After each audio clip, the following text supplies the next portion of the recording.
Estamos bien.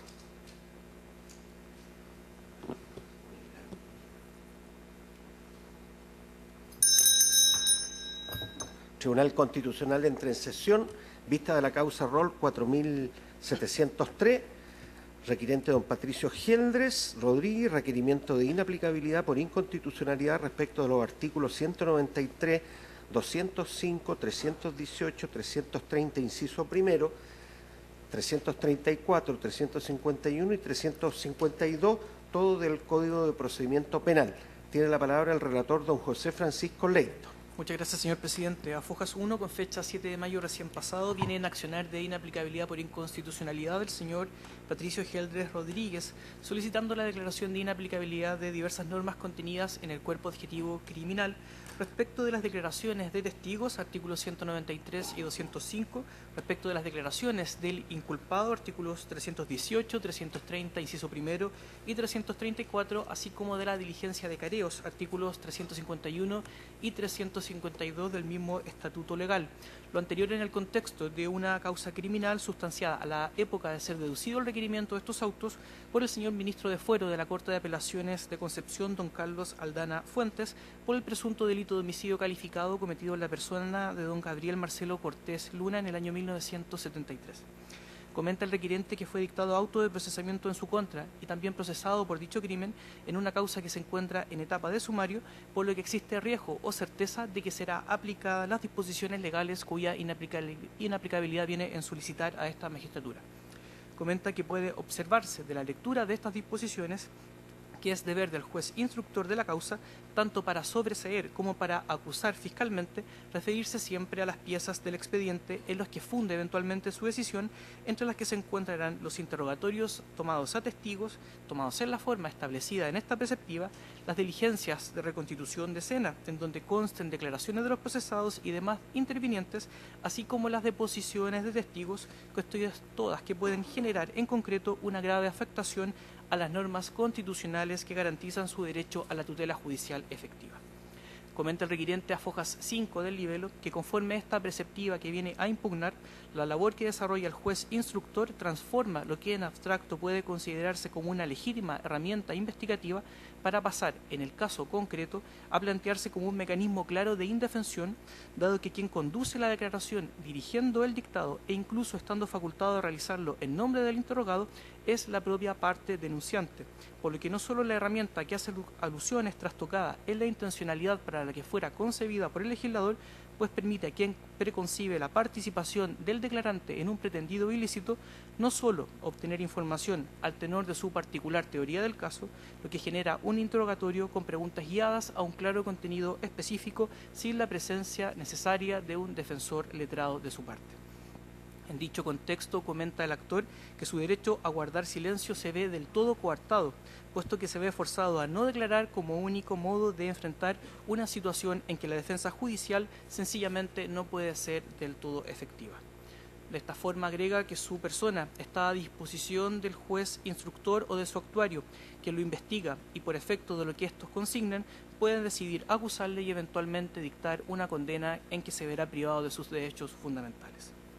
Refiere que no se observa utilidad práctica en que no se pueda contar con asistencia letrada en los interrogatorios, lo que no supera el más elemental test de proporcionalidad de cara a su derecho a la tutela judicial efectiva, lo que aumenta así los motivos de sospecha de que el juez no cumple con su rol de investigador neutral, vulnerándose con ello su objetividad y con ello el debido proceso legal que asegura la Carta Fundamental.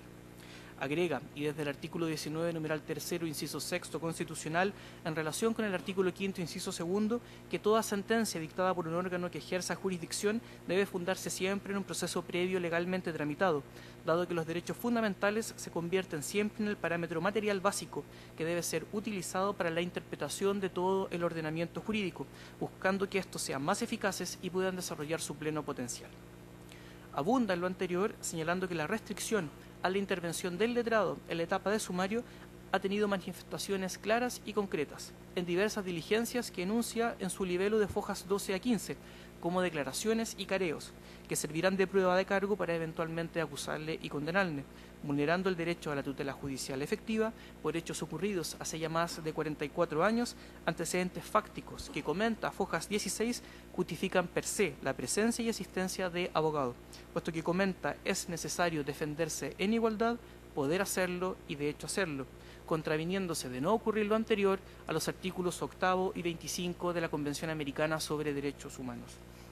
Por todo lo anterior, solicita a fojas 23 del requerimiento de inaplicabilidad que esta magistratura también aborde un control convencional en el marco de sus mecanismos de control constitucional respecto de la totalidad de esta preceptiva que viene a cuestionar ante esta magistratura, dada la subsistencia de un sistema procesal penal que atenta contra las normas de la Constitución política y de los tratados internacionales sobre derechos humanos ratificados por Chile, por lo que solicita que sean acogidas la totalidad de las normas ya reseñadas. Conferidos traslados de fondo a los órganos constitucionales interesados, así como a las demás partes de la gestión pendiente. A fojas 80, con fecha 30 de junio de 2018, se hace parte de la Unidad Programa de Derechos Humanos de la Subsecretaría de Derechos Humanos del Ministerio de Justicia, solicitando que sea desestimado en todas sus partes el libelo de inaplicabilidad. Comenta que este requerimiento debe ser rechazado teniendo en consideración, entre otros motivos, la forma inoportuna e improcedente en que es planteado. Expone que las declaraciones prestadas tanto por testigos como el reo, señor Geldres, son actos ya verificados en sede judicial y realizados todos conforme a la legalidad vigente. Por ello, aplicada esta normativa bajo dicha legalidad, se genera la dificultad de vislumbrar de qué forma, en definitiva, la acción de estos autos puede evitar la existencia de dichas actuaciones judiciales. Así, los artículos materia de esta inaplicabilidad no tendrán aplicación práctica en lo futuro. Ello es desagregado por la parte querellante en los siguientes razonamientos. Las normas contenidas en los artículos 193 y 205 del Código de Procedimiento Penal, al versar sobre el llamamiento para que una persona, en el contexto del sumario, declare todo cuanto supiere sobre lo que el juez le pregunte, es equiparable al actual artículo 190 del Código Procesal Penal, en que no se requiere la presencia de abogado del imputado para realizar dicha diligencia, pues, en razón de la garantía del debido proceso, la actuación de objeto y contraste de declaración se realiza más bien en la etapa de juicio propiamente tal. El actor no hace presente a dicho respecto que los artículos 458 o 470 del Código de Procedimiento Penal rigen la etapa de producción probatoria, en que el reo puede hacer efectivas todas sus garantías, interrogando o hacer interrogar a los testigos de cargo. Agrega que el requirente no impugnó el auto de procesamiento de agosto de 2017 en que se tuvo por acreditado en dicha etapa inicial el homicidio calificado imputado. Luego, comenta, en lo concerniente a las normas que guían las declaraciones del inculpado, artículos 318, 330, inciso primero, 334, 351 y 352, la parte querellante comenta que la infracción a la garantía constitucional del debido proceso exige sustancialidad, esto es, trascendencia o gravedad, de modo tal que el defecto sea insalvablemente ineficaz frente al derecho constitucional del debido proceso, siguiendo de cerca así lo expuesto en su jurisprudencia por la Corte Suprema. Analizando el precepto penal seguido contra la parte requirente, se tiene que éste no ha alegado respecto a la ausencia de abogado defensor y negó las imputaciones dirigidas en su contra cuando le fue tomada declaración. Por ello comenta es un hecho constatable que el reo formuló sus alegaciones de forma personal, libre, sin presión y sin juramento, descartándose que sus atestados hubiesen sido dictados por la persona del juez sustanciador o de su actuario. Por lo expuesto comenta que en el caso concreto, la aplicación de la normativa cuestionada no producirá de forma alguna los resultados contrarios a la Constitución alegados por el actor. Con posterioridad a fojas 89, con fecha 5 de julio de 2018, también se hace parte la parte querellante agrupación de familiares de ejecutados políticos, solicitando también que sea desestimado en todas sus partes el libelo de inaplicabilidad. Comenta dicha parte que este es el quinto requerimiento de inaplicabilidad accionado por el actor, alegando supuestas vulneraciones a la Constitución. Al igual que los anteriores, el presentado en estos autos adolece de problemas de forma y de fondo, evidenciando más bien con esto un afán dilatorio, reclamándose más bien de las decisiones adoptadas por la judicatura ordinaria. De la lectura del libelo incoado se tiene que algunas normas ni siquiera serán aplicables, como los artículos 193 y 205 del Código de Procedimiento Penal, y otras son manifiestamente impertinentes, como sus artículos 318, 330 y 334. Comenta dicho respecto que los artículos 193 y 205 refieren cuestiones relativas a diligencias y comprobación del hecho punible, objetivo constitucionalmente claro y válido. Pero testigo e inculpado tienen en el proceso penal un estatuto diferenciado. El imputado no puede pretender que su abogado acompañe a los testigos en su declaración indagatoria, ni éste tiene derecho a guardar silencio. Su toma de declaración secreta y separada busca que no cambien sus versiones, lo que es consagrado también en diversas legislaciones a nivel de derecho comparado. Añade que las demás normas impugnadas ya han recibido aplicación en el caso concreto y también resulta imposible decir que son contrarias a la Constitución política. La defensa discurre en el requerimiento sobre el derecho a guardar silencio, sin embargo, en ninguna de sus declaraciones lo solicitó y el Tribunal Ordinario verifica si actuaciones concretas producen un resultado contrario a la Constitución y no supuestos incomprobables basados en actuaciones que la defensa letrada del imputado, en definitiva, no ha realizado ni solicitado.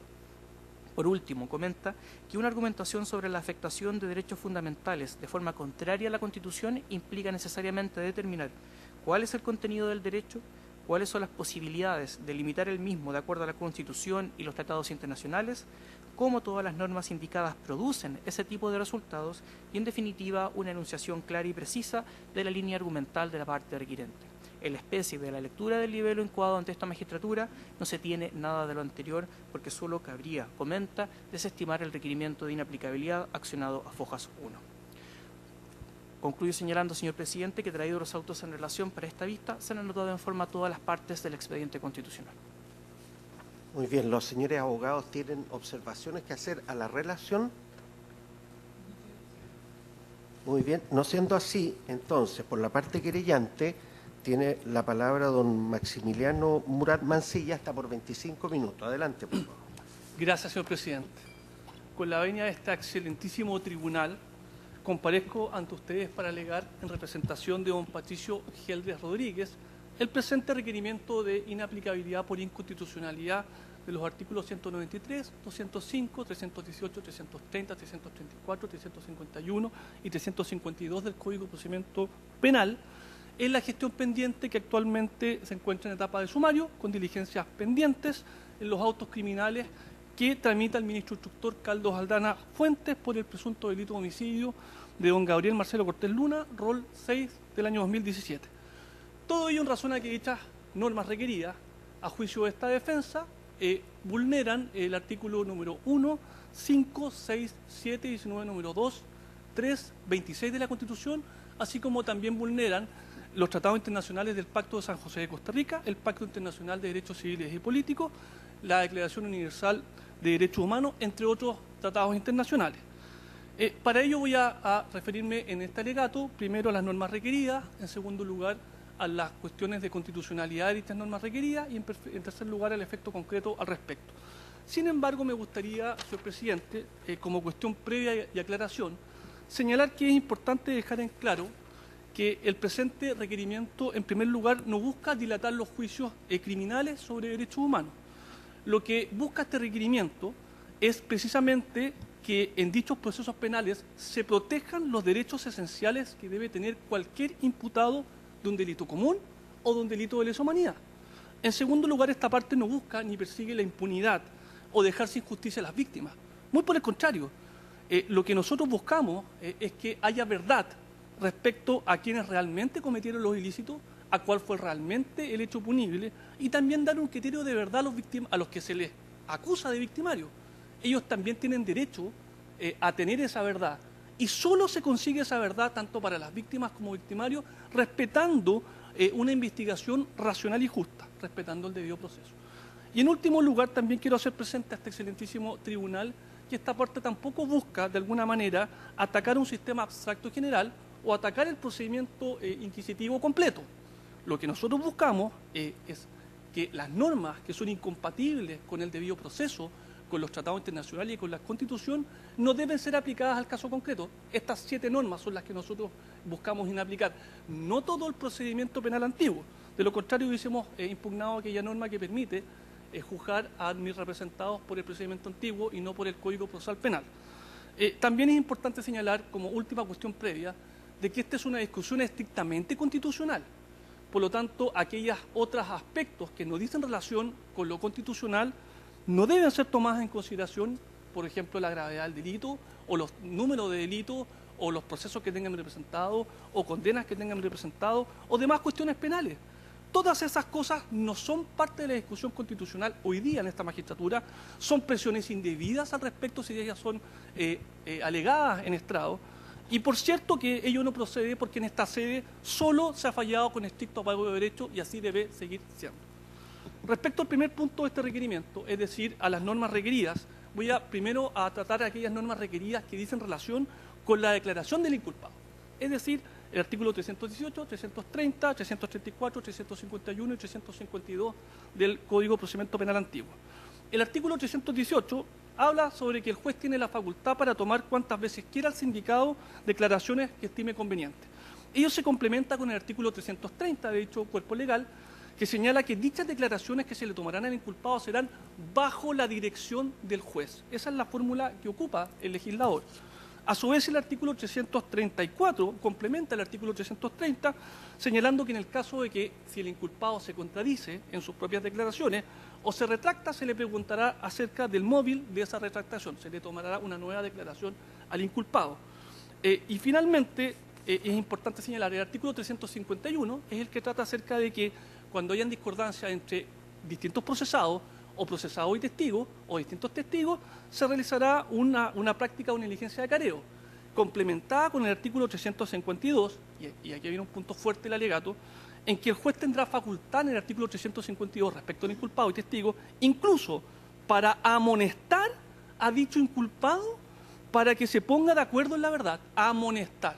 Ese verbo va a ser clave dentro del alegato del presente requerimiento. Bueno, hablemos sobre la cuestión de constitucionalidad entonces respecto a este primer grupo de normas.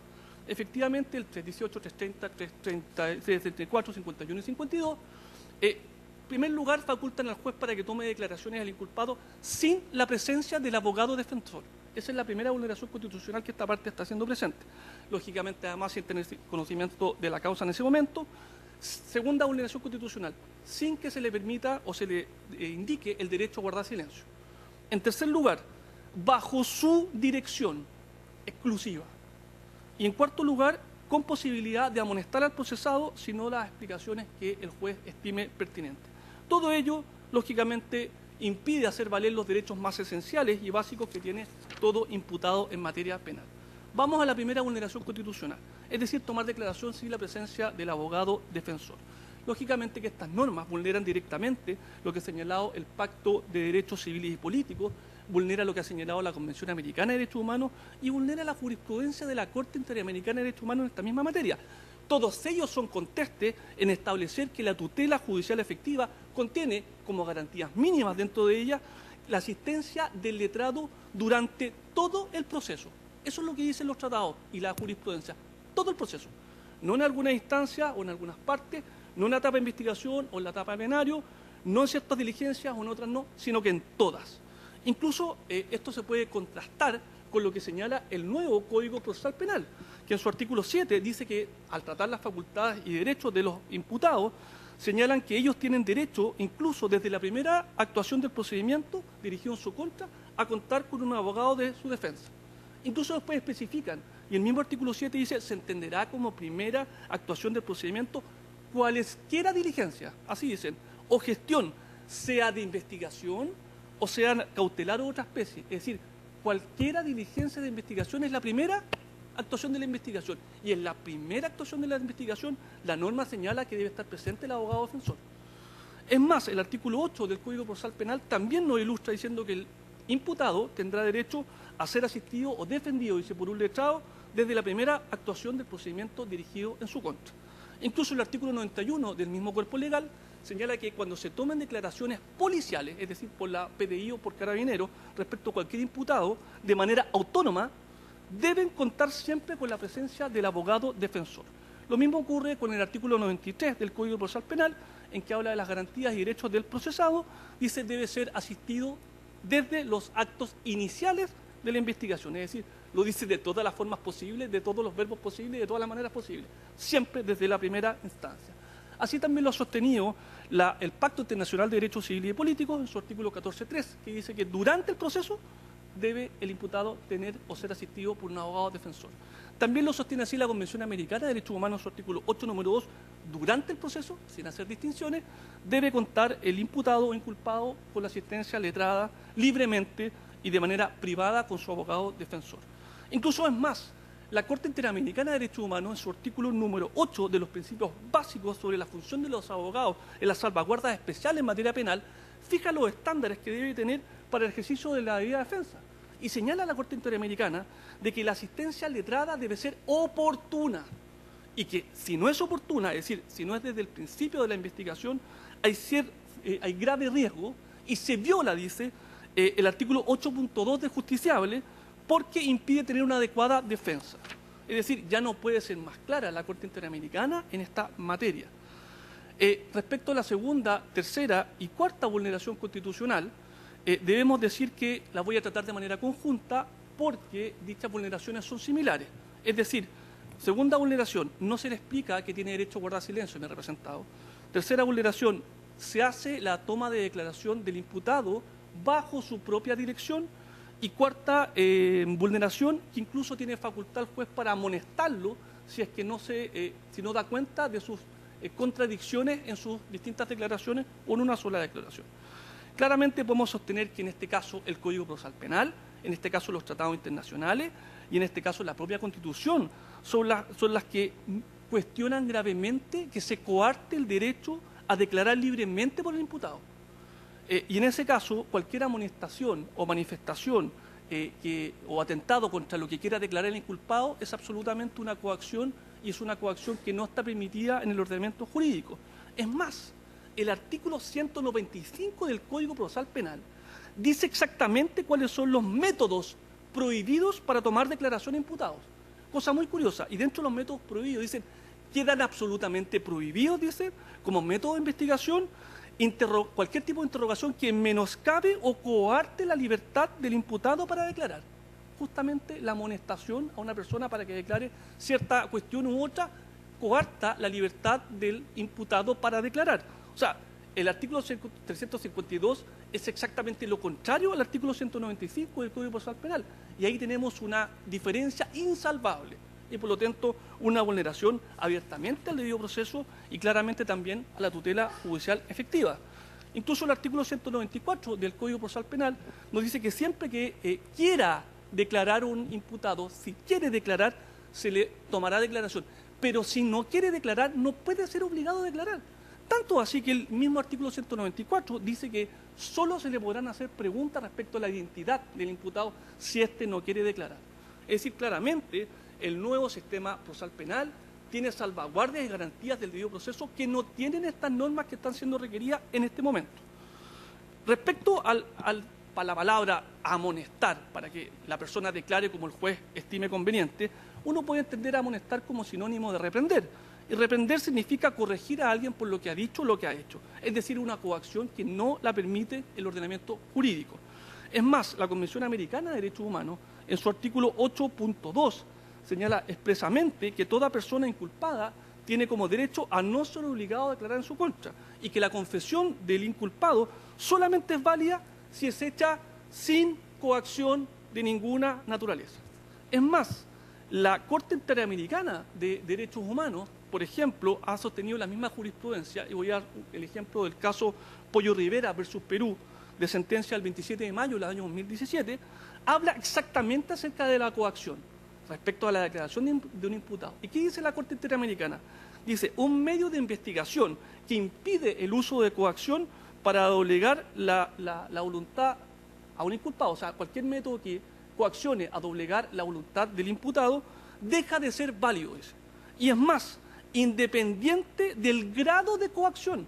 Miren lo fuerte de la Corte Interamericana. No importa el grado de coacción, cualquier tipo de coacción es inválida. Y además dice, independiente del resultado. O sea, la Corte Interamericana dice, no importa si la persona no se declara culpable después de la coacción. El solo hecho de coaccionar lisa y llanamente vulnera el ordenamiento jurídico y el debido proceso. Lo dice expresamente el fallo, considerando 176. ¿Y por qué es importante tener esto en consideración? Porque las normas que tratan el Código de Procedimiento Penal y las normas requeridas son normas de orden públicos, son normas de derecho público, esa es la frase más experta. Así lo ha entendido el repertorio de legislación y jurisprudencia chilena elaborado por la Facultad de la Universidad de Chile respecto al Código de Procedimiento Penal. Son normas de derecho público. ¿Qué significa esto? Que solo se puede hacer, el juez solo puede hacer aquello que está expresamente y en el interior literal señalado por la norma. Y cualquier otra cuestión que no esté señalado literalmente por la norma no la puede hacer el juez. Por lo tanto, el inculpado no puede hacer valer sus derechos porque el juez le está impedido por un tema estrictamente legal. Ahora me voy a referir, señor presidente, a las normas requeridas sobre la declaración de testigos. En este caso es un segundo grupo de normas, que son aquellas cuando el juez le toma declaración a los testigos sin la presencia del abogado y también bajo determinadas vulneraciones constitucionales. En particular, el artículo 193, 205, 351 y 352 del Código de Procedimiento Penal. Respecto al 351 y 352, como son las mismas consideraciones que acabo de explicar, respecto específicamente a la palabra amonestar, ya doy por reproducidos los mismos argumentos y no los voy a repetir porque me imagino que ya están incorporados en el alegato, es la misma cuestión. Respecto al artículo 193, es aquel que señala que el juez tendrá facultad para hacer concurrir a su presencia a los testigos de cargo y examinarlos por sí mismos, solo en presencia del secretario, complementado por el artículo 205 del Código de Procedimiento Penal, que dice que los testigos serán examinados por el juez separada y secretamente. Esa es la palabra que ocupa el legislador, secretamente. Bueno, respecto a este tipo de normas, la cuestión de constitucionalidad radica o nace al momento en que el juez, cuando le toma declaración a los testigos, primero lo hace sin la presencia del abogado defensor, primera vulneración. Segundo, lo hace con métodos de interrogación prohibida, amonestando también a los testigos, si es que estos tienen contradicciones, sea con otros testigos o sea con los procesados. Y en tercer lugar, de manera secreta. Esas son las tres vulneraciones constitucionales que está parte B. La primera vulneración constitucional, ya me he referido anteriormente, dice relación con la interrogación de los testigos de cargo, solos o en conjunto de los procesados, diciendo que el abogado defensor debe estar siempre presente en todo ese tipo de diligencias, porque son diligencias que van a determinar elementos de cargo en contra del inculpado y por lo tanto se atenta contra el debido proceso si eso no es así. Y doy por reproducido los mismos argumentos que ya dije anteriormente. Respecto a la segunda vulneración constitucional, es decir, que se pueda amonestar o coaccionar al testigo para que diga aquello que el juez necesita encontrar en su declaración, también doy por reproducido los mismos argumentos que ya dije respecto a las normas anteriores. Y respecto a la tercera vulneración constitucional, me quiero referir al artículo 205 en particular, que dice relación con tomar declaración a los testigos de cargo de manera secreta.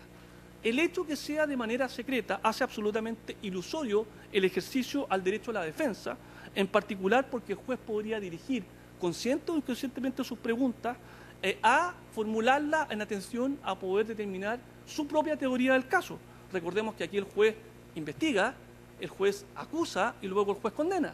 Entonces en esos distintos roles claramente el juez está totalmente contaminado y por lo tanto él podría incluso ir de alguna manera llevando las preguntas y afectando gravemente la imparcialidad que tiene que tener un juez en cualquier proceso penal acorde al debido proceso.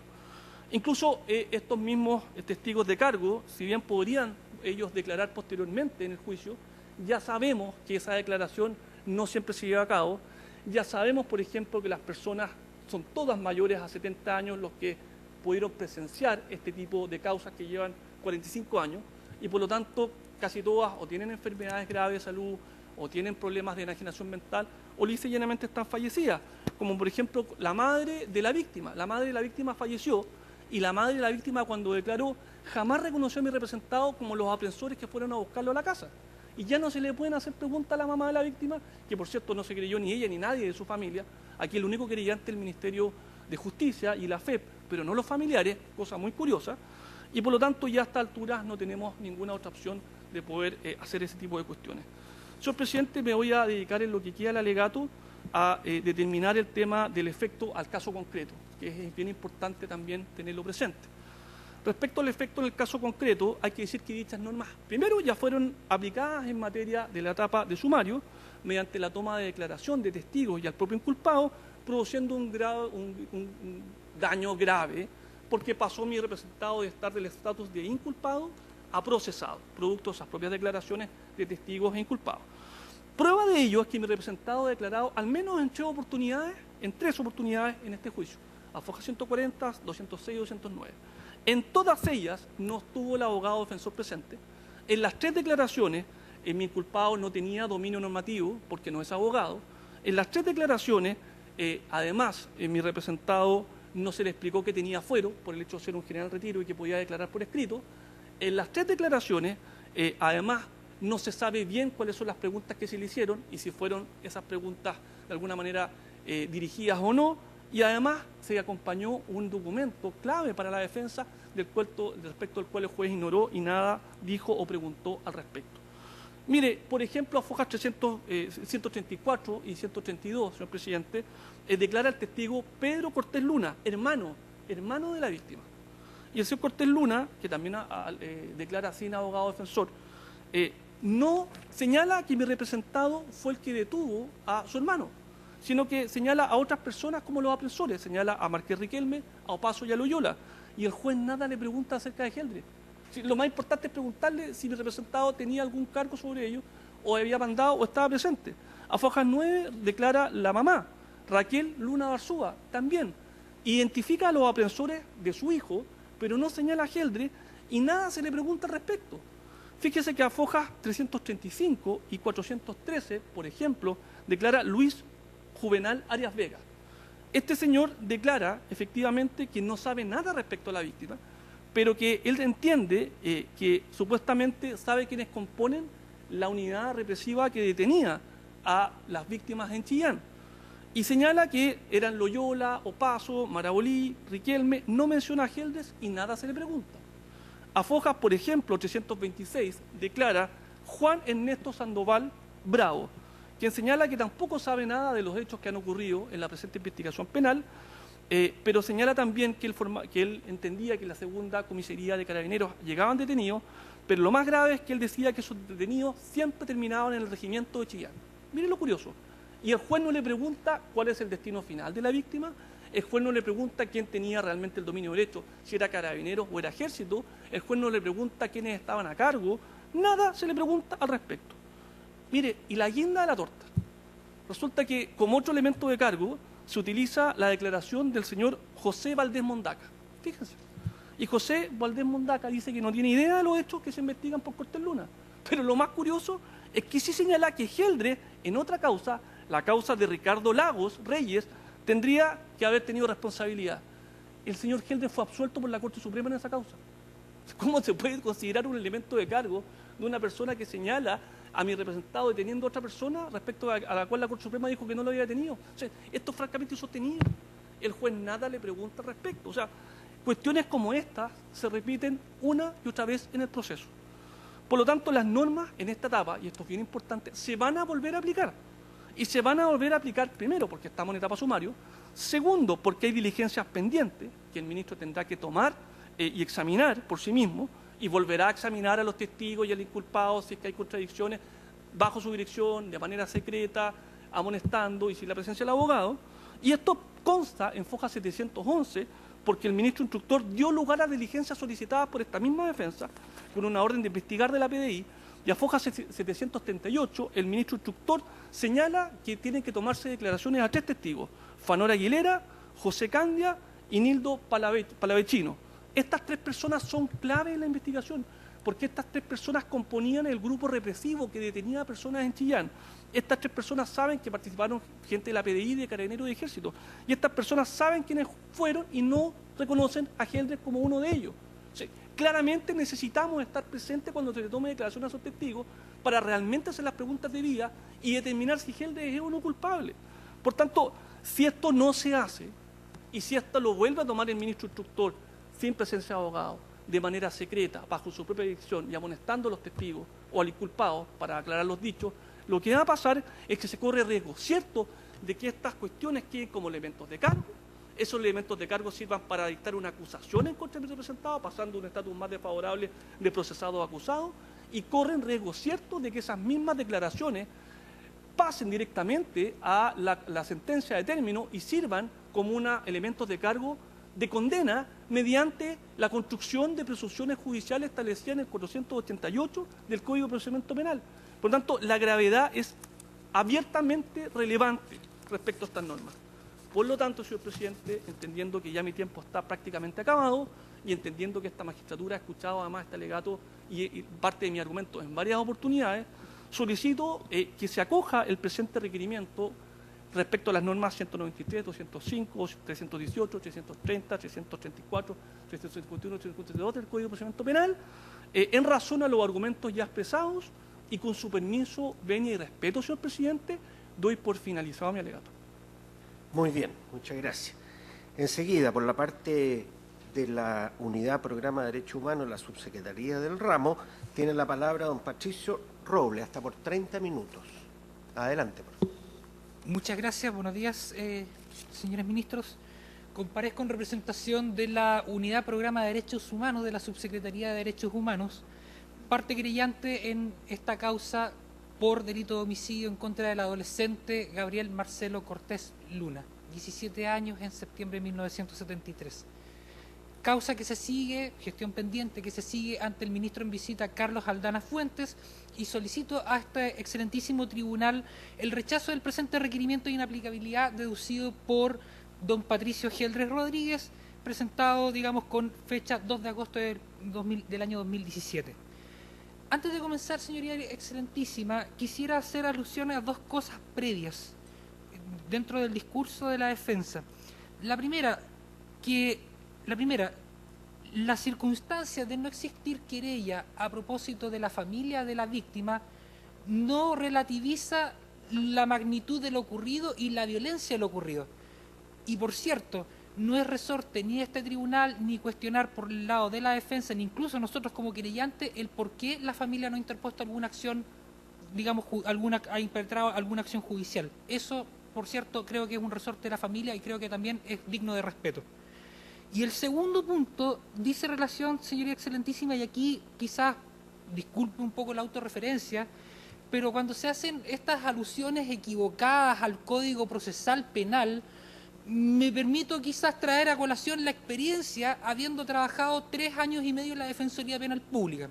Primero, cuando se habla del artículo 7 del Código Procesal Penal, que es precisamente donde se define la garantía del imputado en cuanto a las primeras, digamos, del derecho a defensa del imputado para las primeras actuaciones del procedimiento, este artículo relacionado, por cierto, con el artículo 8º, no debemos desconocer que el paralelo que tiene esta norma nueva tiene relación precisamente con el artículo 67 del Código Procesal, del Código Procedimiento Penal, que le reconoce al encartado un catálogo de derechos desde que es inculpado. Por lo tanto, estamos hablando de actuaciones dirigidas desde un momento inicial, actuaciones de investigación dirigidas desde un momento inicial, donde al encartado le asiste este catálogo de derechos y que nunca lo impetró. El segundo punto que quiero traer a colación en relación a estas normas, digamos, del Código Procesal Penal, es el artículo 91, cuando la defensa alude, digamos, de una manera vehemente a que las declaraciones, el imputado no puede prestar declaraciones ante policía sin presencia de abogado defensor. Por lo menos yo vi en mi experiencia, y digamos yo creo que también basta darse una vuelta o un análisis del trabajo que hace la Fiscalía, el Ministerio Público, para darse cuenta que sí existen declaraciones de imputados ante personal policial. Porque el artículo 91 lo que dice es que la policía solo podrá interrogar autónomamente al imputado en presencia de su defensor. Ergo, cuando la diligencia es una orden del fiscal de conformidad al artículo 181 del Código Procesal Penal, es plenamente posible realizar una diligencia, realizar que un personal policial, sea carabinero o sea policía de investigaciones, le tome declaración a un encartado, informándole obviamente el catálogo de derechos del artículo 93 de este cuerpo nuevo. Por lo tanto, si vamos a citar normas del Código Procesal Penal, yo no sé, desconozco si el colega tiene alguna experiencia en el sistema nuevo, pero por lo menos citémoslas bien, porque las normas son bastante claras al efecto y la jurisprudencia de la excelentísima Corte Suprema al efecto también. Y el tercer punto previo, señoría excelentísima, dice relación cuando habla del amonestar del artículo 352 del Código de Procedimiento Penal, que creo yo que fue un punto relevante y que lo trajo a colación en varias ocasiones el alegato. Porque si leemos la norma en forma completa y no a conveniencia, tenemos que el inciso final de ese artículo habla de la amonestación para que se pongan de acuerdo a la verdad, permitiendo el efecto que cada uno de los cariados haga a cualquiera de los otros las preguntas que estime conducentes y las reconvenciones a que la respuesta diera lugar, y cuidando de que no se desvíen del punto en cuestión ni se insulten o amenacen. En definitiva, señoría excelentísima, cuando uno ve una diligencia en careo, esto simplemente consiste en amonestar a las partes, en decir verdad, o sea, digamos, a ponerse de acuerdo, estas no se ponen de acuerdo. Esa es toda la materialización de la amonestación a la cual alude el requirente en estos autos. Me interesa, señoría excelentísima, que tengan a colación, y ahora ya entrando, digamos, al tema del alegato propiamente tal, el itinerario procesal de esta causa. Acompañamos documentos en torno a esto, pero que también creemos conveniente dejarlo a efecto invidendi. Lo acompañamos por dificultad de impresión en el viaje desde Concepción a Santiago. Esta causa se inicia por medio de un requerimiento de la fiscal judicial de la Ilustrísima Corte de Santiago, a Fojas 1, digamos con fecha 28 de abril del 2011. Pasa con esa fecha, perdón, a la Ilustrísima Corte de Apelaciones de Chillán, y se sigue una investigación desde esa época, abril del 2011, por el ministro instructor señor Guillermo Arcos, quien decreta el sobreseimiento temporal en diciembre de ese mismo año, a Foja 151. Es cierto, como dice el requirente en la página 2 de su libelo, que en el año 2015, en concreto en el mes de diciembre de 2015, esta parte presentó querella ante el ministro Aldana en Concepción, digamos por los argumentos que se exponen en esa querella, y digamos existieron efectivamente dos causas, pero lo que no anota el colega es que la defensa del reo, tomando conocimiento en esa época, el año 2015, no realizó ninguna actuación de defensa más allá de cuestionar la competencia del juez instructor Aldana, lo que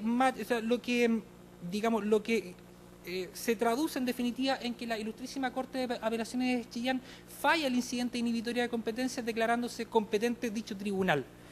Por cierto, en todo ese itinerario, desde el 2011 hasta el 2015, al señor Geldres se le tomó declaración en a lo menos 3 ocasiones. El 25 de octubre del 2012 a Foja 140, el 28 de enero del 2016 y el 25 de febrero del 2016 a Foja 203 y 209. Y en todas estas declaraciones el encartado niega las imputaciones. Por lo tanto, no vislumbramos habiendo habido actividad sobre el encartado, teniendo conocimiento en la defensa, la existencia de actividad de investigación, nunca se interesaron en participar o en proponer al instructor la presencia en la diligencia, y sencillamente se limitaron a realizar esta actividad procesal, legítima por cierto, pero una actividad procesal que no trasunta en una categoría de defensa, entendiendo categoría de defensa que conforme a lo que reclaman ellos, que el hecho sucedió, pero el encartado no es el partícipe de los hechos. Y esto permitió, este fallo del incidente inhibitoria permitió que la Ilustrísima Corte de Apelaciones de Chillán reabriera la causa, y recién en noviembre de 2016 a Foja 480, la defensa solicita el conocimiento del sumario y atendía la existencia de diligencias pendientes. A Foja 481 a la defensa se le negó el acceso al sumario, del conocimiento del sumario. Obviamente de esta resolución, no lo dice la defensa, no lo dice el requirente, de esta resolución ellos mantuvieron conformidad, no presentaron ninguna impugnación al respecto. Y desde esta fecha, desde noviembre del 2016, se materializa el traspaso de la causa hacia la jurisdicción de Concepción, el ministro Aldana, en el mes de marzo del año 2017, tras el acuerdo de la excelentísima Corte Suprema. Y en unos meses de avance, en concreto el día 9 de agosto del año 2017, esta causa materializa un procesamiento en contra del encartado, respecto del cual la defensa tampoco lo ha impugnado. Nos preguntamos entonces, en todo este itinerario, desde el 2011 hasta el procesamiento, hasta el día 9 de agosto del 2017, ¿cuál ha sido el interés de la defensa en proponer alguna diligencia de investigación?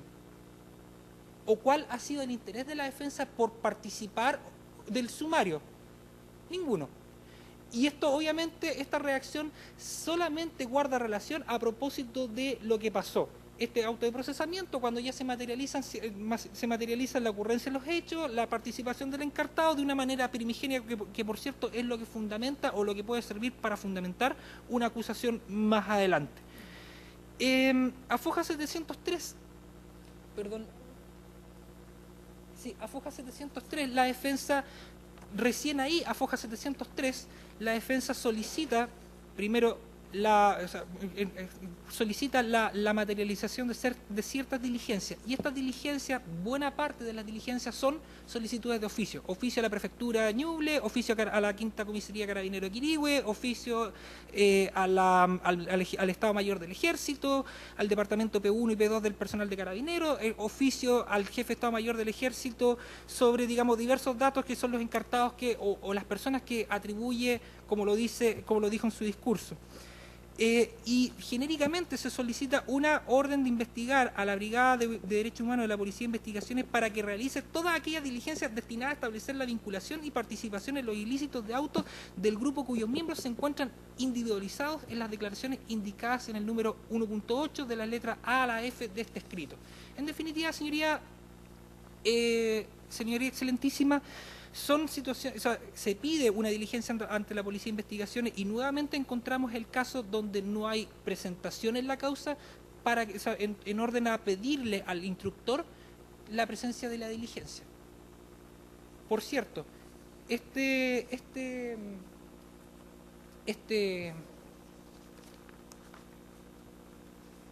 antecedente de la diligencia que se solicita previamente tiene un correlato con lo acontecido a Foja 664 de la gestión pendiente, donde el señor Patricio Geldres concede patrocinio poder al señor Murat, se pide el conocimiento del sumario, y a Foja 665, el 11 de agosto de 2017, el ministro Aldana concede el conocimiento del sumario. Por lo tanto, insistimos, vulneraciones en cuanto a secreto en estos momentos que no puedan participar o que existan desventajas en la investigación, no los vislumbramos, no es una situación que se presente en la realidad.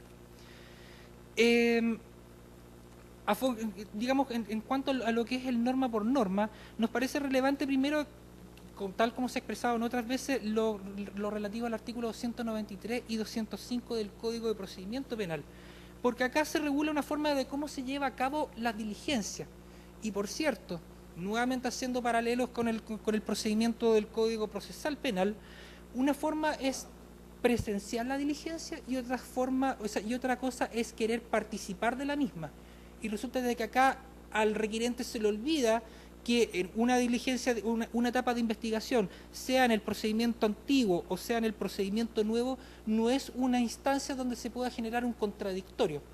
Y precisamente tiene pleno reconocimiento a propósito del sistema nuevo cuando el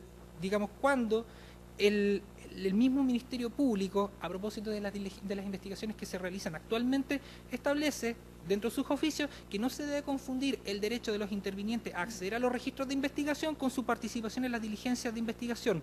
Solo cuando el fiscal lo considere útil accederá a que los intervinientes o terceros presencien las diligencias de investigación, pudiendo excluirlos en cualquier momento.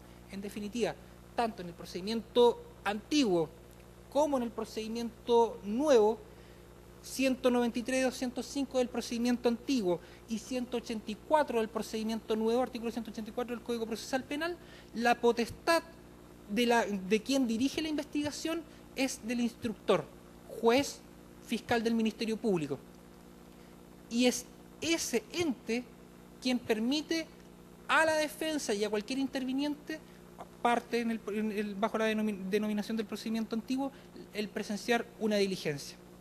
Por lo tanto, nos parece que nada de lo que ha acontecido en autos implica una mayor vulneración al derecho de la defensa del encartado Geldres Rodríguez. El segundo grupo de normas, señoría excelentísima, dice relación con las normas de las declaraciones del encartado. 318, 330 inciso primero, 334. Acá se pretende establecer una suerte como de situaciones situaciones dignas de caricatura, donde el procedimiento que actualmente rige este caso arbitrario versus la luz del procedimiento penal nuevo. Y lo cierto es que el juez que instruye el sumario, es cierto, tomará el sindicado cuántas declaraciones considere conveniente para la investigación del hecho. También lo puede hacer el fiscal, el artículo 193 del Código Procesal Penal, el fiscal del Ministerio Público. Nada, por cierto, de una manera violenta o de una manera arbitraria, porque el Código de 1906 también contempla un catálogo, aparte del artículo 67, donde se contiene el derecho a silencio, el artículo 327 del Código de Procedimiento Penal, la prohibición de promesas, coacción o amenaza, el artículo 323, el derecho a descanso cuando las diligencias se prolonguen en el tiempo, el artículo 333, la lectura de su declaración, el artículo 330, inciso segundo, que norma impugnada, pero que solamente en su primer inciso, o el derecho a que se reciba la declaración en cualquier momento que el encartado quiera declarar, el artículo 318 bis y el artículo 336. Por lo tanto, no vislumbramos, insistimos, si uno mira el autoprocesamiento, si uno mira las declaraciones del encartado, donde el encartado ha mantenido su negativa en el transcurso del tiempo, no vislumbramos una situación donde la dirección del juez haya implicado un perjuicio o un atentado de trascendencia a los derechos del encartado, los derechos constitucionales y convencionales del encartado. El segundo grupo dice la segunda norma dice relación con que el inculpado procesado podrá dictar por sí mismo su declaración bajo la dirección del juez. Y ese concepto de bajo la dirección del juez no estamos en el caso de que el juez dicta una declaración distinta del encartado, del sentido perseguido por el encartado, porque precisamente el sentido que persigue el encartado es lo que va definiendo la tesis de defensa, y esa tesis de defensa es la que se va haciendo acorde al trabajo que está realizando el señor Murat a propósito de las diligencias que solicitó en agosto, digamos, días después del procesamiento. Por cierto, no hay una trascendencia, no hay una situación donde el encartado se le haya dirigido, digamos, donde lo que está contenido en esa declaración es lo que quiera anotar el juez. Y a la vez también existen los derechos de lectura, los derechos de conformidad y el derecho para firmar esa declaración. El artículo 334, cuando habla de las contradicciones, creemos que aquí en este caso ni siquiera la norma resulta aplicable. Precisamente como se refería anteriormente, cuando el encartado mantiene su negativa sobre los hechos, nos parece que aquí no hay contradicción. Pero aún así, si se presentara una contradicción o se presentara una retractación, creo que es deber del investigador, en cualquier investigación penal, aclarar bajo parámetros de lógica el por qué sucede esa contradicción o el porqué de esa retractación. Seguimos aquí en este caso el principio de lógica aristotélica, el principio de no contradicción, o el principio formal, digamos, de la lógica alemana, que es el principio de razón suficiente, dar contenido, digamos, a una aseveración o a algo que está ocurriendo. Y por último, señoría excelentísima, los artículos 351 y 352, que son las normas relativas a careo, acá en esta causa existe solamente un solo careo, que es el ocurrido entre el señor Geldres y el señor Pedro Cortés Luna, el hermano de la víctima, de fecha 9 de agosto del año 2017.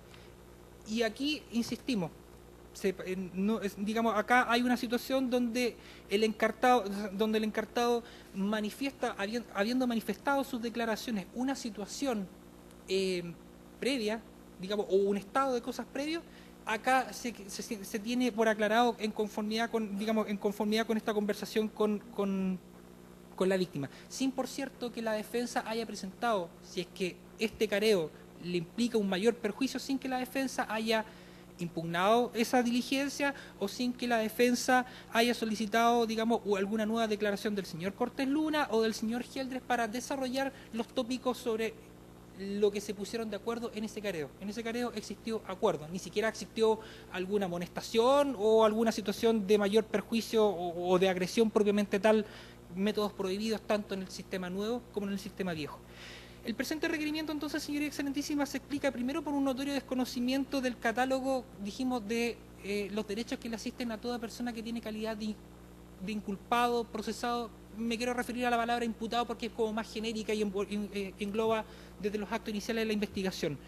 No los conoce o los conoce, pero los interpreta a su conveniencia. El presente requerimiento en nuestro concepto se explica porque no se entiende que la sola presencia del defensor constituye una falta. Es cierto, la declaración del encartado de por sí en el sistema nuevo implica o contempla como garantía que el defensor esté presente, pero en ningún caso, y también se contiene dentro de los criterios del Ministerio Público, que el defensor pueda hacer preguntas u orientar la diligencia, que es potestad del fiscal. Si eso lo quiere hacer el defensor, eso se hace o en el plenario en este sistema o en el juicio oral en lo que es el procedimiento nuevo. El presente requerimiento también se explica, señoría, por reclamar supuestas vulneraciones que buscan borrar o desconocer lo que se ha realizado. Basta aquí detenerse en las páginas de la página 12 a la página 15 para ver que aquí lo que está haciendo la defensa es cuestionar actuaciones pasadas, sin explicar para futuro cuál es la diligencia en concreto de cómo se estarían aplicando esta normativa supuestamente inconstitucional. El presente requerimiento creemos que no debe prosperar y se explica porque acá se hace alusión a la tutela judicial efectiva, pero no se desarrolla el tópico de por qué o cuál sería la vulneración en concreto. Al señor Geldres no se le ha desconocido ninguna garantía previa al desarrollo del procedimiento. Y si el tema es debido proceso, ya estando dentro del procedimiento, tampoco la defensa ha explicado en esta audiencia, así como en las anteriores donde hemos discutido, la trascendencia, la falta de trascendencia, porque acá no basta solamente la contradicción entre la realidad con el texto normativo de la Constitución, sino hay que explicar también la trascendencia que haga insalvablemente nulo lo que se ha desarrollado en el curso del presente sumario. Por todas estas consideraciones, señoría excelentísima, pido primero que todo se tenga por acompañados los documentos presentados la noche de ayer o la madrugada, digamos, de hoy día, que son los que explican el itinerario procesal de la presente causa, y pido el rechazo del requerimiento en todas sus partes con condenación en costa, porque no existe justificación para haberlo desarrollado en esta forma y porque creemos que no existen motivos plausibles para llevar a cabo este alegato. Es todo, señoría excelentísima. Muy bien. A continuación, por la agrupación de familiares de ejecutados políticos, tiene la palabra don Francisco Jara Busto, hasta por 30 minutos. Muchas gracias, señor presidente, y con la venia del Pleno del excelentísimo Tribunal Constitucional, vengo en alegar representando a la agrupación de familiares de ejecutados políticos, que es parte querellante en más de 1.300 procesos por graves violaciones a los derechos humanos consagrados en el informe de la Comisión Nacional de Verdad y Reconciliación, informe Rettig. El presente caso trata del asesinato de Gabriel Cortés Luna, un menor de edad que iba en segundo medio, y antes de empezar a los argumentos y volver a explicar por qué todas estas normas no son aplicables o no son inconstitucionales, me gustaría hacer algunas aclaraciones porque se puede prestar para equívocos. En primer lugar, se nos ha dicho que la familia aquí no se ha hecho presente, y eso voy a tomar lo dicho también por mi colega del Ministerio de Justicia y Derechos Humanos. En primer lugar, ya uno al ver la declaración de la madre ante la Comisión Nacional de Verdad y Reconciliación, dice que en diversas ocasiones fue amenazada por carabineros de que si no dejaba de hacer cosas le podía pasar algo a sus demás hijos.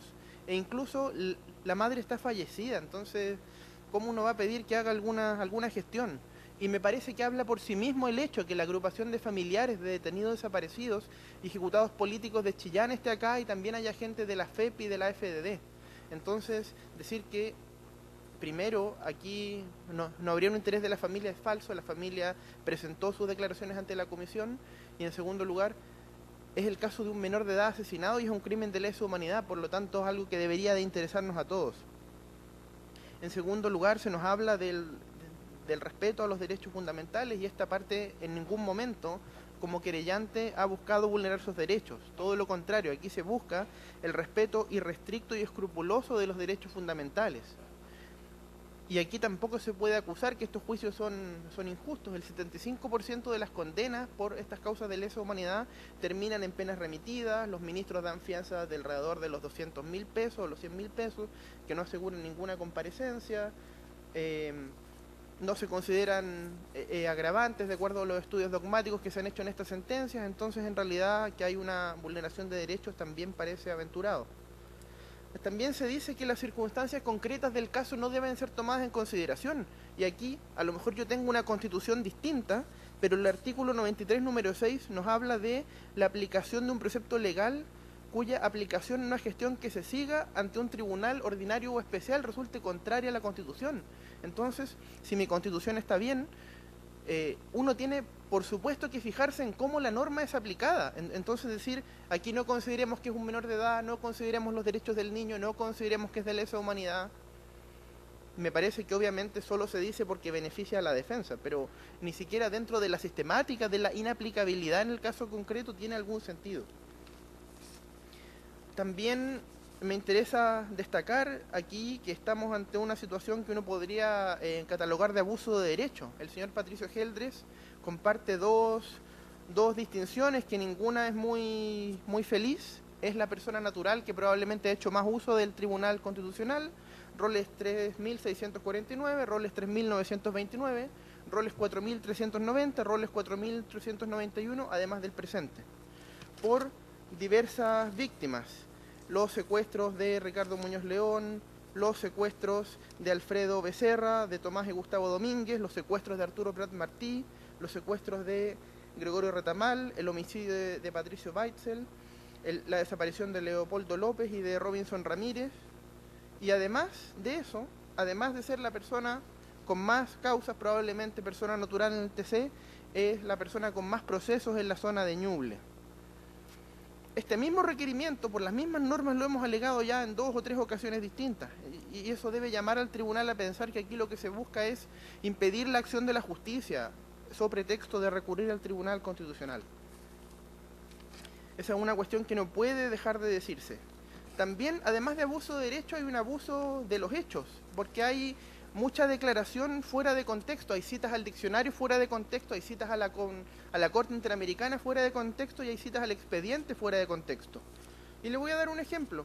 El caso que se ha mencionado del señor Polo Rivera, que ahí lo mencionan como Pollo, pero es Polo Rivera, de 21 de octubre del año 2016. Primero se trata de una persona que es detenida por la Dirección de Lucha contra el Terrorismo en Lima el año 92, es torturada y expuesto en un traje de rayas y esposado como el médico de Sendero Luminoso. Permanece varios años preso, es condenado por un tribunal sin rostro, finalmente es absuelto y después se vuelve a procesar y vuelve a estar otra cantidad de años preso, condenado a 10 años. Entonces, comparar este caso con la situación del señor Patricio Geldres, que siendo el mayor desaparecedor de la zona de Ñuble, ha gozado de libertad, pudo terminar su carrera, ha vivido casi toda su vida en libertad, salvo ahora que está en Punta Peuco, cumpliendo condena por 2 homicidios, la pena de 5 años y 1 día, me parece de verdad que no tiene ningún asidero. Doy el segundo caso de abuso de los hechos. Diccionario de la Real Academia Española. Han habido discusiones sobre el lenguaje, qué tan abierto puede ser, si puede ser o no más inclusivo, pero lo concreto es que es una herramienta que los tribunales han considerado para interpretar las leyes. Y amonestar, en su primera acepción, es hacer presente algo para que lo considere, procure o evite. Nada más lejos de la tortura prácticamente que nos propone el señor Murat. La segunda amonestación es advertir, prevenir o reprender. La tercera es publicar en la iglesia las amonestaciones, que no tiene nada que ver. Y después nos habla de la conjugación, que es ser amonestado. Entonces, ya la jurisprudencia interamericana que se cita es aventurada, es comparar el caso del señor Geldres con la persecución de Sendero Luminoso durante el fujimorismo, la cita al diccionario también, que eso no es demasiado difícil de buscar. Y además, la forma en que se plantea el requerimiento también es bastante defectuosa, porque se olvida lo fundamental, que es que los derechos fundamentales tienen formas de ser interpretados. No me basta decir aquí se violó un derecho fundamental. Uno puede afectar un derecho y no violarlo. Y aquí me gustaría citar a la profesora Amaya Alves Marín en el Manual sobre Derechos Fundamentales, donde hablando de la tipicidad fundamental, y pido permiso para leer brevemente, dice: la posibilidad de limitar a casi todos los derechos constitucionales implica que su ámbito de protección constitucional está establecido en razones y fundamentos dados en el texto de la Constitución. Esos fundamentos deben ser interpretados y aplicados caso a caso.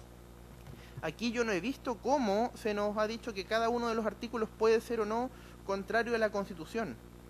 Y si vamos al 193, dice que el juez debe por sí mismo interrogar a los testigos que sean señalados en la querella o en el auto cabeza de proceso.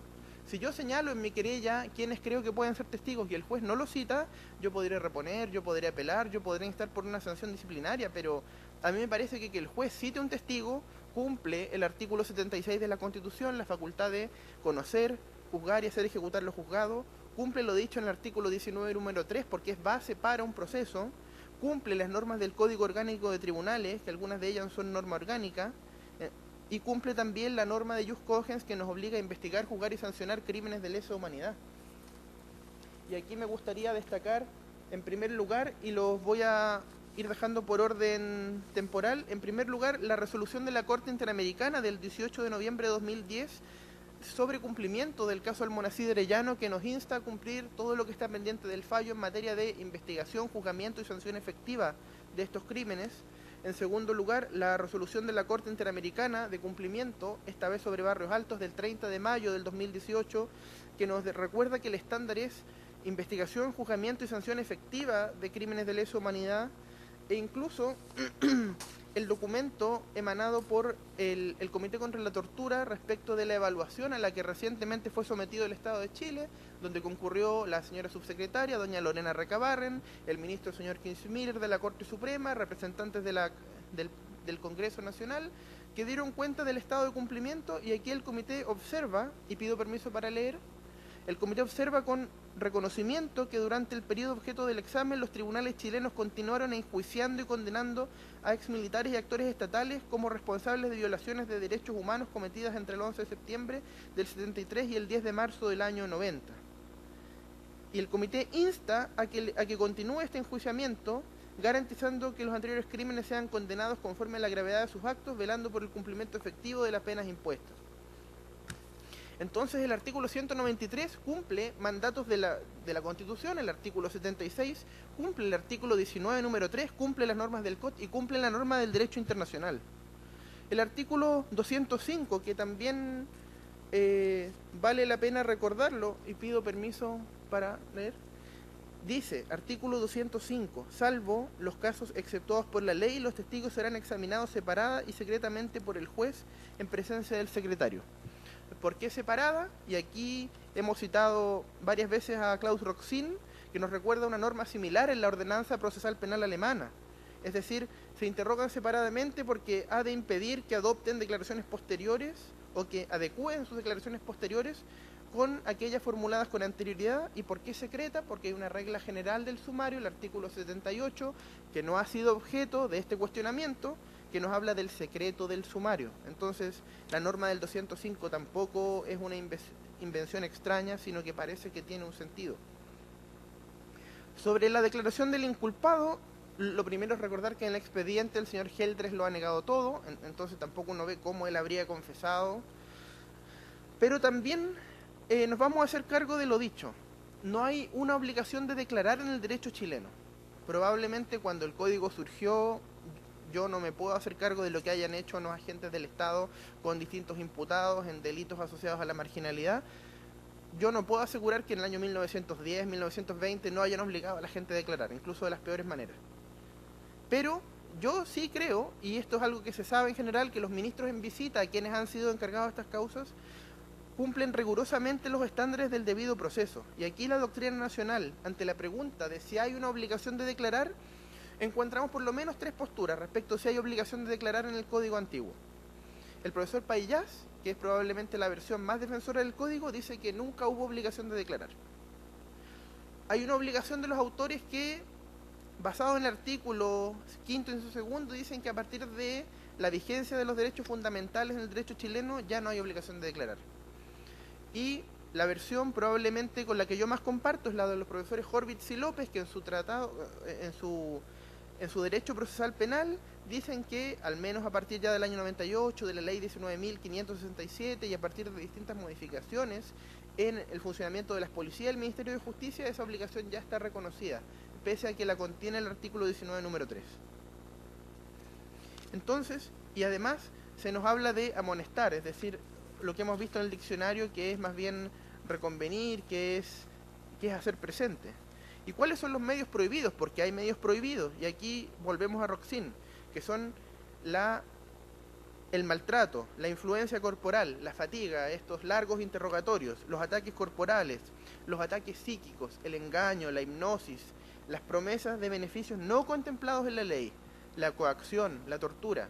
Y nada de eso aquí ha ocurrido. Aquí se están agarrando de una palabra totalmente fuera de contexto para decir poco más que aquí hubo un caso de tortura, lo cual es una exageración tremenda, y más aún tratándose del señor Geldres, que aquí el señor Geldres de pronto se ha vuelto una víctima, y esa cuestión me parece que, y aquí hablando solo como Francisco Jara, no como abogado de la FEP, me parece que repugna al sentido común. El artículo 330, inciso primero, pido permiso para hacer lectura de él. Muchas gracias. El artículo 330, inciso primero, dice: el inculpado o procesado podrá dictar por sí mismo su declaración bajo la dirección del juez. En la medida que se respete esta declaración, a mí no me parece cómo puede haber algo inconstitucional, y esto es siempre que él quiera declarar. Y dice también, si no lo hiciere, le dictará el juez, procurando en lo posible emplear las mismas palabras de que aquel se hubiere valido. Distinto sería que el juez escuchara el relato y él inventara una declaración, pero por lo que yo sé, y aquí no se ha denunciado nada distinto, entonces el 330, inciso primero, tampoco parece pugnar con las disposiciones de la Carta Fundamental. Y el 334, pido permiso, muchas gracias, señor presidente. El 334 señala: si en declaraciones posteriores se contradice el inculpado con lo declarado anteriormente o retractare lo que ya había confesado, se lo interrogará sobre el móvil de sus contradicciones y sobre las causas de su retractación. Si una persona tiene la declaración A, yo no cometí el delito, y después cambiara, dijera, no sé, yo sí lo cometí, o alguna declaración distinta, que tampoco es el caso, el señor Geldres se ha mantenido siempre en la misma, que él no tuvo nada que ver con esto, es lógico preguntarse por qué, porque el proceso penal busca averiguar la verdad con respeto a los derechos fundamentales. Entonces, si se cambia la declaración, la pregunta normal, la pregunta que cualquier persona se haría, una persona incluso ajena al ámbito del derecho, ¿por qué se dijeron A, después dicen B? ¿Por qué se dice sí, después se dice no? Entonces, es una norma que recoge una idea más bien del sentido común. No, si tenemos dos declaraciones, deberíamos buscar la razón de esta diferencia. Si el procesado dijera, no, es que me están obligando a cambiar la declaración, ahí obviamente el juez debería intervenir, que tampoco es el caso, pero no me parece de nuevo que sea otra de estas normas tan inconstitucionales como se nos ha dicho. Por último, las normas de los artículos 351 y 352 que nos hablan del careo. Primero, el careo expresa cuál es la finalidad que tiene, que es explicar una contradicción entre dos, ya sea entre dos imputados y testigos. Y el propio careo, en la norma del inciso segundo, dice que solo se va a juramentar o tomar promesa a los testigos y a los querellantes. ¿Por qué solo a testigos y querellantes? ¿Por qué no al imputado? Porque el imputado tiene derecho a guardar silencio, porque el imputado no puede declarar bajo juramento. El inculpado no puede declarar bajo juramento, y eso el código lo deja entrever. No nos lo dice expresamente, como sería bueno, pero hay que recordar que es de 1906, pero ya uno lo puede ver en la sistemática, en cómo funcionan diversas normas. Aquí... Y además el careo, como relató el señor Patricio Robles, fue una diligencia anodina, no tuvo ningún resultado. No tuvo ningún resultado. Y, volviendo a revisar, pido permiso para leer lo último. Gracias, señor presidente. El artículo 352, que también se ha mencionado tanto. El inciso final. Si los discordantes desde el segundo al último. Si alguno altera su declaración concordándola con la del otro, el juez indagará la razón que tenga para alterarla. Aquí búsqueda de la verdad, aquí búsqueda de averiguar los hechos. Y la que tuvo para haber declarado los términos en los que antes hizo. Es decir, buscará la razón del cambio y también buscará por qué antes declaró de forma distinta. Si los discordantes se limitaran a ratificarse, el juez les manifestará la contradicción que existe entre sus dichos y les amonestará para que se pongan de acuerdo en la verdad, permitiendo al efecto que cada uno de los cariados haga a cualquiera de los otros las preguntas que estime conducentes y las reconvenciones a las que las preguntas dieren lugar, y cuidando de que no se desvíen del punto en cuestión ni se insulten o amenacen. Es decir, aquí la amonestación cobra mucho más sentido a la luz de la RAE, es decir, les hará presente algo. les advertirá, les prevendrá de algo. Aquí no hay una sanción además. No es que en caso de que no haya acuerdo van a ser incomunicados, van a ser penados, habrá una multa. Entonces aquí me parece que se han tomado palabras descontextualizadas, sentencias descontextualizadas, incluso fojas del expediente. Es cierto, la madre del señor Gabriel Cortés Luna no reconoce al señor Geldres en el operativo que lo toma detenido porque probablemente él no participó. Pero Gabriel Cortés Luna fue detenido con su hermano Pedro Cortés Luna, y ahí Pedro Cortés Luna, que esto no fue mencionado, ex profeso, Pedro Cortés Luna, el señor Geldres, que estaba a cargo, o una persona que detentaba algún rango, le dice a Pedro Cortés Luna, como habían sido compañeros del colegio, que él se puede ir. Es decir, es una persona que en un centro de detención puede disponer de quienes pueden salir del lugar.